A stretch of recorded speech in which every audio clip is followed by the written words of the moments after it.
এরপর প্রশ্ন হলো ৪-৫ বছর ধরে যুব খুব কষ্টে আছি, আমার মনের মধ্যে খুব বাজে চিন্তা আসে। প্রথমে আল্লাহ বা নবীকে নিয়ে আসতো, তখন আরো বিশ্রীভাবে এখন আরো বিশ্রীভাবে অন্য চিন্তা আসে, বা যা কাউকে বলা সম্ভব নয়। এর জন্য সারাক্ষণ তওবা ইস্তেগফার করি, যত তওবা করি তত বেশি চিন্তা আসে, নিজেকে খুব অপরাধী লাগে।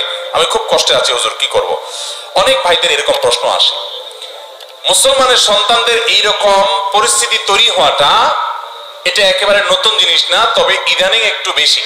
বিভিন্ন জায়গায় আমরা এরকম মানুষ দেখছি যে তার মনে হচ্ছে কোরআন তার পায়ের নিচে, এটা তার মনে হয়, এবং নিজে যন্ত্রণার মধ্যে ভুগতে থাকেন, ছটফট করেন যে আমি যেটা করতে পারি না মুসলমান হিসাবে।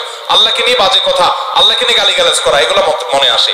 ভাইরা আমার, ইন্টারেস্টিং বিষয় হলো এই বিষয়গুলো প্রমাণ করে যে শয়তানের অস্তিত্ব আছে। শয়তান আমাদেরকে কুমন্ত্রণা দেয়, এবং শয়তানের এই কুমন্ত্রণার বিষয়টা টের পাওয়ার পরে আপনার ঈমান আরো বেড়ে যাওয়া উচিত।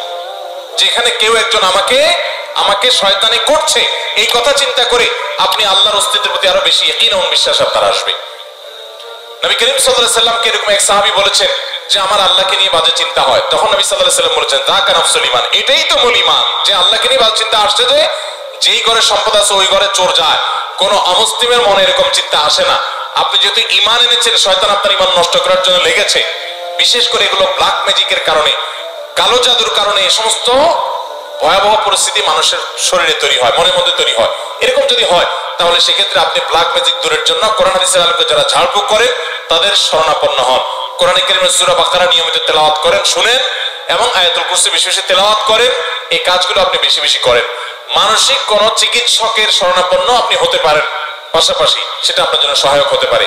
আর সেই সাথে বাম দিকে শয়তান সাধারণত মানুষকে বাম দিক থেকে কুমন্ত্রণা দেয়, প্রতীকী থুতু বাম দিকে নিক্ষেপ করেন, এবং আল্লাহর কাছে পানা চান আউযু বিল্লাহি মিনাশ শাইতানির রাজীম, এবং পড়েন আমানতু বিল্লাহি ওয়া রাসূলি, আমানতু বিল্লাহি ওয়া রাসূলি, এটা পড়েন, এবং আউযু বিল্লাহি মিনাশ শাইতানির রাজীম পড়েন।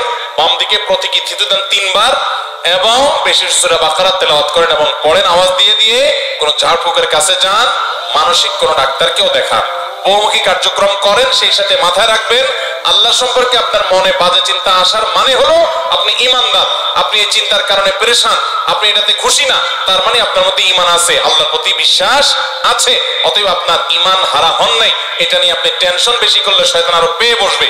টেনশন করবেন না, বরং খুশি হবেন যে শয়তানকে আমি টের পাচ্ছি, সে আমাকে আমার মধ্যে বাজে চিন্তা ঢুকাচ্ছে।